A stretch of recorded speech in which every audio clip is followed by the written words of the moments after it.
The silent warning. The Horizon Seeker drifted through the void, its running lights casting ghostly shadows across the hull. What had been a routine expedition into the Taurus Nebula had transformed into something else entirely. Captain Cassandra Devereux stood motionless on the bridge, the emergency lighting painting her weathered face in harsh red strokes. Her knuckles whitened as she gripped the command console.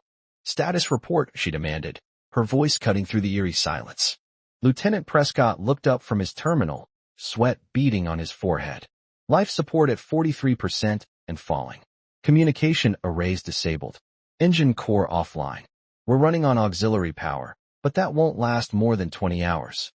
The bridge crew exchanged worried glances. They were 17 light years from the nearest outpost, with no way to call for help. Whatever had hit them, some kind of subspace disruption wave, had destroyed nearly every system simultaneously.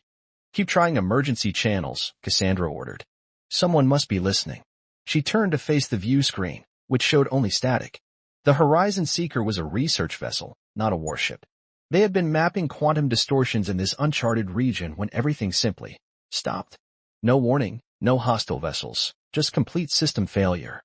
"Chief Engineer Takumi," she called over the emergency comm, "talk to me." The response came broken, distorted. "Captain, something." Inside the engines. Like they were, shut off from within. "I've never seen anything," the transmission cut off abruptly. Cassandra straightened her uniform jacket. "Prescott, you have the bridge. I'm heading to engineering." The corridors were dim, emergency strips providing just enough illumination to navigate. Crew members huddled in small groups, some tending to the injured, others attempting to restore basic functions. Fear hung in the air like a physical presence. When she reached engineering, Cassandra found chaos. Chief Engineer Takumi stood before the engine core, his face ashen. "It's impossible," he whispered as she approached. The core wasn't damaged, it was deactivated. By code sequences I've never seen before. Cassandra examined the readouts. Could it be sabotage? "No human wrote this," Takumi said, pointing to streams of symbols scrolling across his diagnostic pad. "This isn't just advanced, it's alien." Before Cassandra could respond, the ship's remaining operational systems began to flicker. The emergency lighting dimmed momentarily, then brightened again. "Captain," Prescott's voice crackled over her communicator. "You need to get back here. We have a visitor." She raced back to the bridge, hand instinctively reaching for the sidearm that regulation required her to carry, but that she'd never expected to use. When the door slid open, she froze. Standing in the center of the bridge was a figure. Not human, not even humanoid in the conventional sense. Its form seemed to shift between solid and translucent, a being composed of light and darkness simultaneously. Where its face should have been, there was only a rippling surface that reflected the stars themselves. "Captain Devereux," it spoke, though no mouth moved. The voice resonated not through air but directly in her mind. "Your kind has ventured too far." Cassandra stepped forward, placing herself between the entity and her crew. "Who are you? What have you done to my ship?" "I am Sentinel," the being responded. "One of many who watch the boundaries between what is permitted and what is forbidden." "We're researchers," Cassandra countered. "Scientists exploring the universe. We mean no harm." The being Sentinel moved closer, its form rippling like water. "Intention matters less than consequence. Your species expands without understanding. You take without asking. You reshape without permission." Around them, the ship's systems suddenly surged back to life. Consoles lit up, environmental controls hummed, and the main view screen cleared to reveal the nebula beyond. But now there was something else. A massive structure, geometric and impossibly ancient, loomed where empty space had been moments before. "What is that?" Prescott whispered. "A gateway," Sentinel answered. "One of many your kind has approached without heeding the warnings embedded in the very fabric of space around it. The markers you dismiss as quantum distortions were placed as boundaries." Cassandra's mind raced. "We didn't know. We couldn't have known." "Ignorance is not exoneration," Sentinel replied, its form growing larger. "For millennia, we have watched species rise and fall. Some learn restraint. Others." The being gestured, and the view screen changed to show planets ravaged, ecosystems destroyed, civilizations burning. "That's not us," Cassandra insisted. "Humanity has made mistakes, yes, but we learn from them. We grow." "Do you?" Sentinel's form pulsed with light. "Then you are being tested. Not just this vessel, but all of humanity. Even now, Others like me visit your ships, your colonies. We observe. We judge. A chill ran down Cassandra's spine. Judge? By what right do you judge us? By the right of those who came before and established the order you now threaten, Sentinel answered, its voice growing colder. 7 cycles remain before judgment is rendered. 7 opportunities to demonstrate why humanity deserves to continue its journey among the stars. Before Cassandra could respond, alarms blared across the bridge.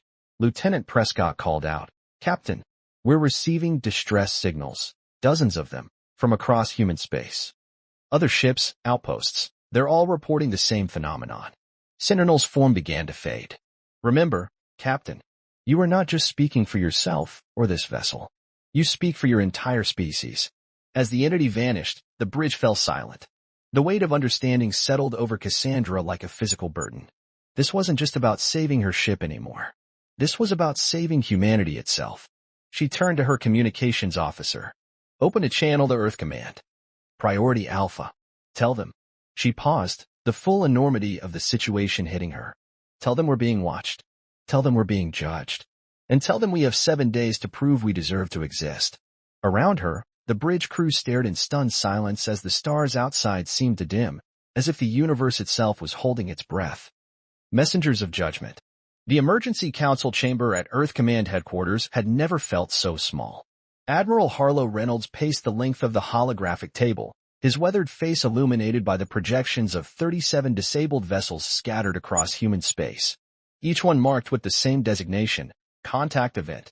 This can't be coincidence, he muttered, stopping to examine the Horizon Seeker's position. Every ship approached different boundaries, different regions, yet they all encountered the same phenomenon. Colonel Javier Ortega, head of Xenological Intelligence, scrolled through the incoming reports. The entities identify themselves differently, Sentinel, Guardian, Watcher, but deliver identical messages. Humanity is being evaluated. 7 cycles for a verdict. A verdict on what? Demanded General Fiona Wu, her uniform crisp despite being summoned from sleep. Our right to exist? By whose authority? The door slid open, and Dr. Winston Langley entered, his research team following behind. As Earth's foremost xenoanthropologist, Langley had been analyzing the transmissions since they began arriving 20 hours ago. It's not about authority, General, he said, connecting his datapad to the holotable. It's about power. These entities, whatever they are, have demonstrated the ability to remotely disable our most advanced systems. The question isn't their right to judge us, it's our ability to respond if their judgment is unfavorable. The room fell silent as the implications settled over them. Admiral Reynolds finally broke the silence. What have you found, Doctor? Langley displayed a complex pattern of energy signatures. These beings aren't biological, at least not in any way we understand. They're composed of something between matter and energy, possibly from a higher dimensional plane. More importantly, they're connected. Each encounter shows identical quantum resonance patterns. They're not individuals. They're extensions of a singular consciousness. A hive mind? Asked Colonel Ortega. More like a collective, Langley clarified. Independent, but united in purpose. Their technology is beyond comprehension.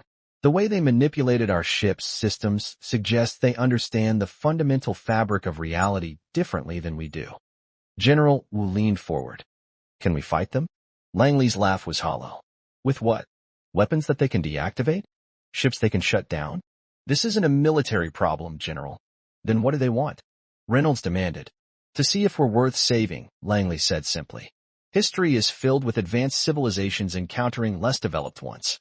It rarely ends well for the latter. Except we're not primitive, Wu objected. To them? We might as well be throwing spears. Langley displayed a new set of images. Ancient ruins discovered on distant worlds, all with similar architectural patterns. We've been finding these structures for decades, dismissing them as coincidental convergent evolution of alien architecture.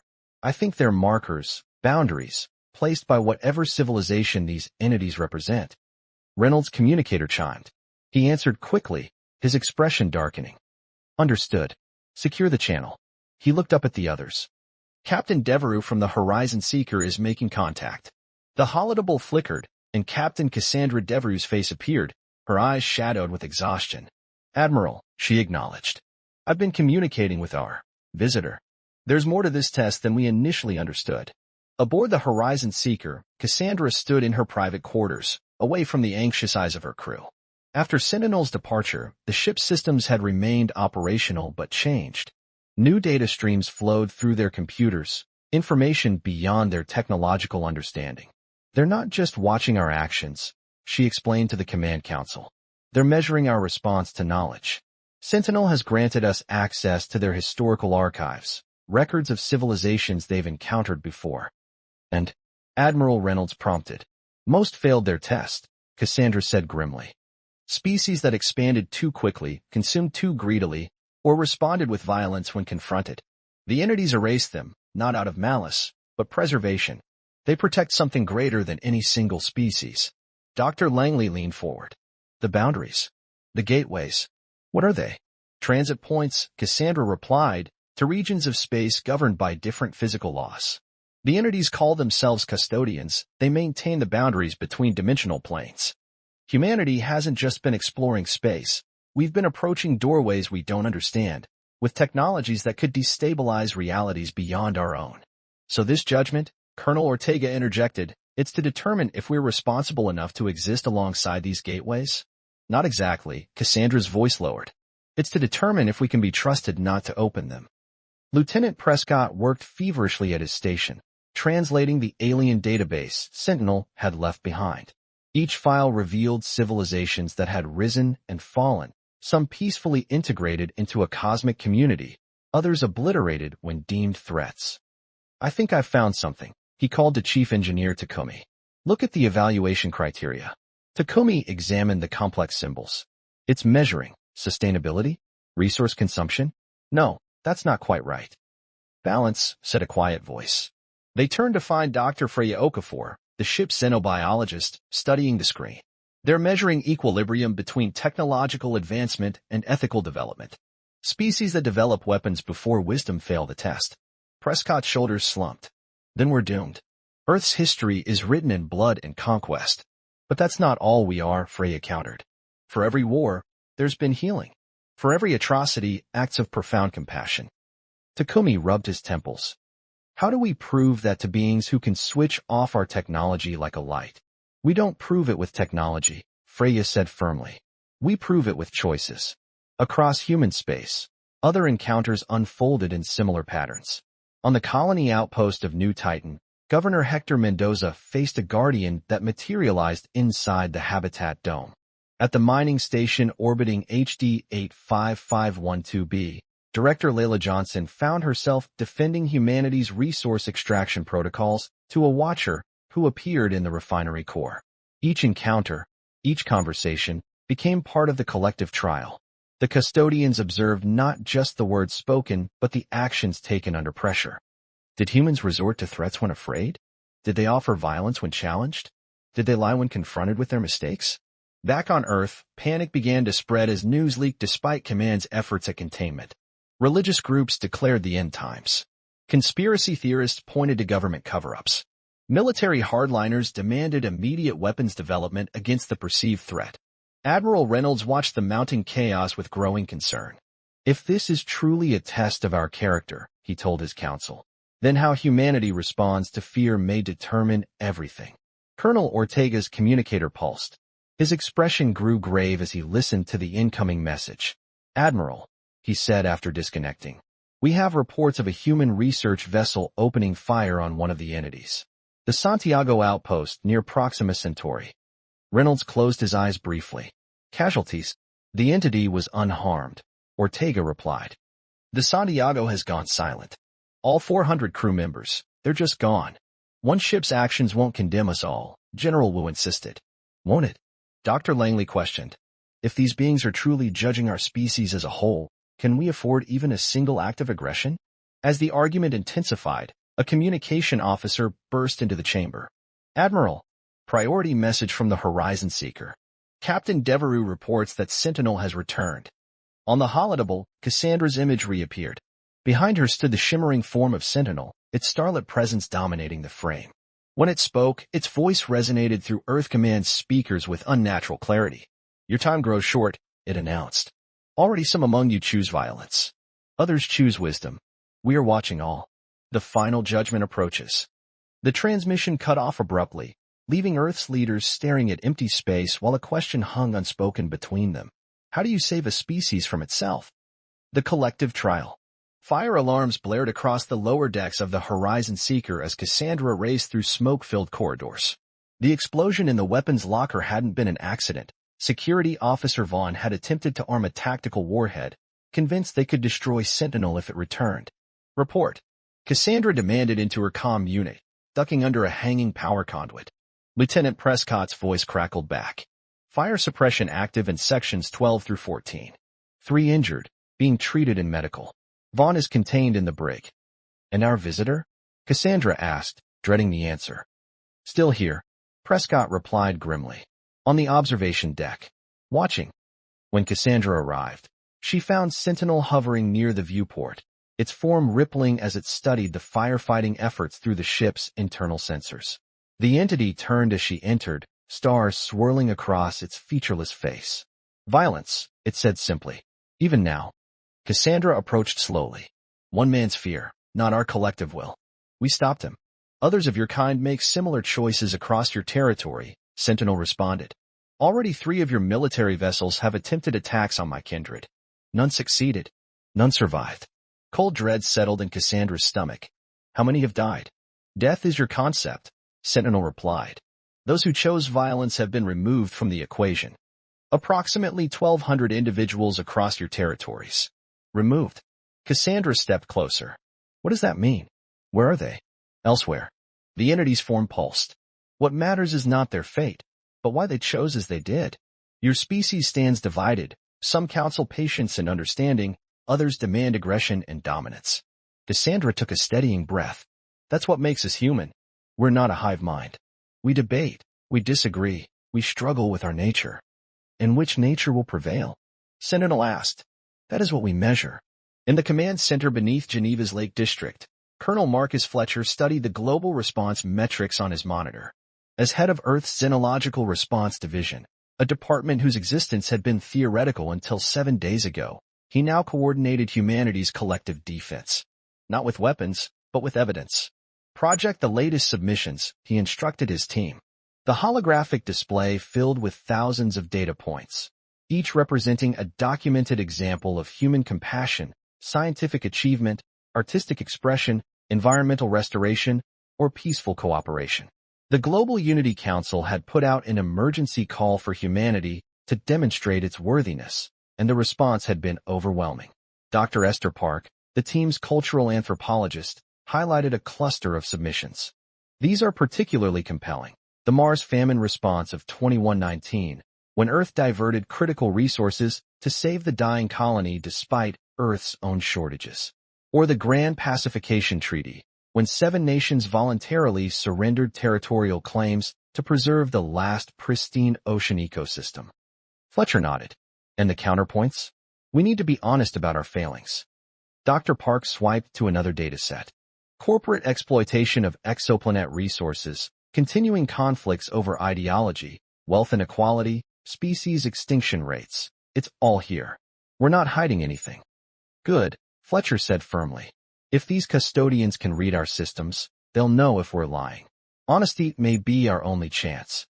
His assistant approached with an urgent message. Colonel, we've just received word from Admiral Reynolds. The entities have begun to convene.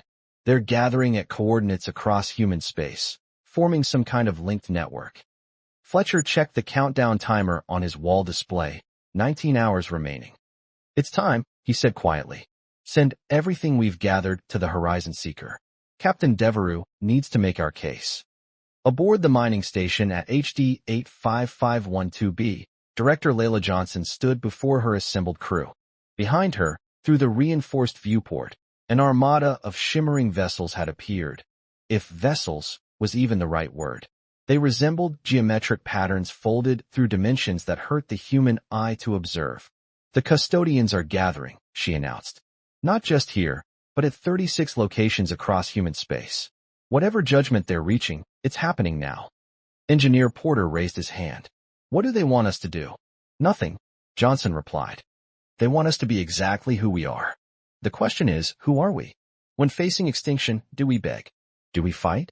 Or do we stand with dignity and accept whatever comes, knowing we stayed true to our best selves? A tense silence filled the room. Then Medical Officer Sui stepped forward. We continue our work, she said simply. If these are our final hours, let's spend them doing what humans do best, caring for each other and learning about our universe. One by one, the crew nodded in agreement. They dispersed to their stations not in panic, but with quiet resolve. From the shadows, the station's watcher observed, its form momentarily flickering with something that might have been approval. On the Horizon Seeker, Cassandra stood on the bridge, surrounded by her crew. The ship had positioned itself at the coordinates Sentinel had specified, directly facing one of the massive gateways that had remained invisible until now. The structure pulsed with energies beyond human comprehension, its geometries folding through space-time. All the information from Earth has been received, Prescott reported. Colonel Fletcher's compilation is ready for presentation. Cassandra nodded. And our own submission? Dr. Freya Okafor handed her a data crystal. The crew's testimony.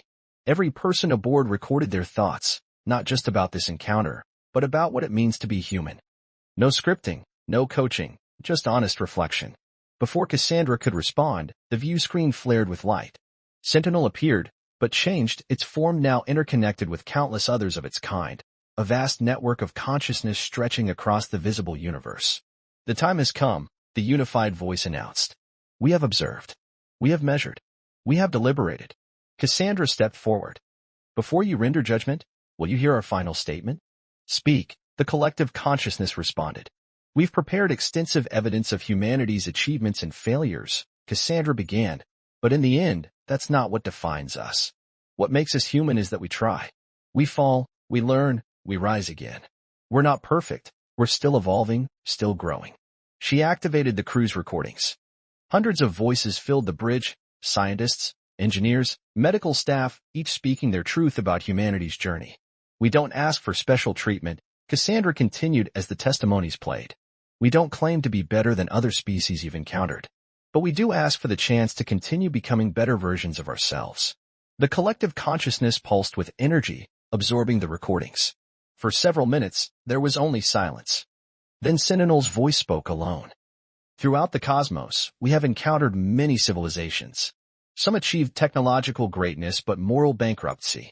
Others attained harmony but stagnated. The rarest quality is not advancement or peace, it is self-awareness.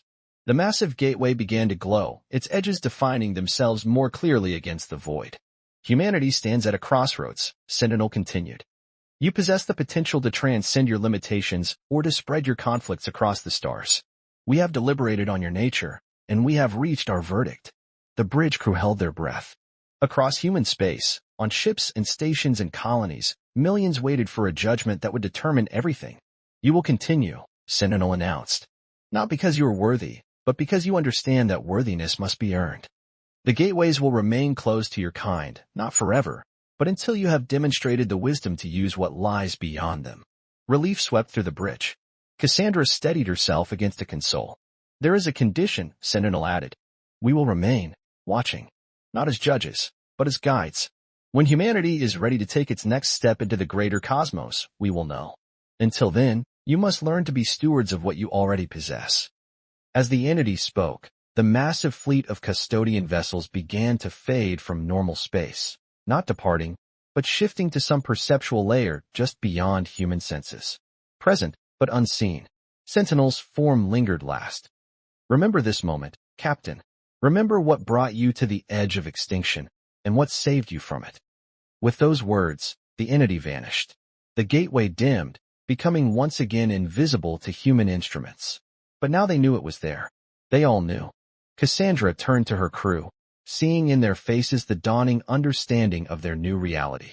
Humanity had survived its trial, not with weapons or technology, but with the one quality that truly set them apart, the capacity to recognize their own imperfection and the will to overcome it. Lieutenant Prescott, she said quietly, set course for Earth. We have a lot to tell them about our new neighbors. As the Horizon Seeker turned away from the gateway, the stars seemed somehow brighter than before.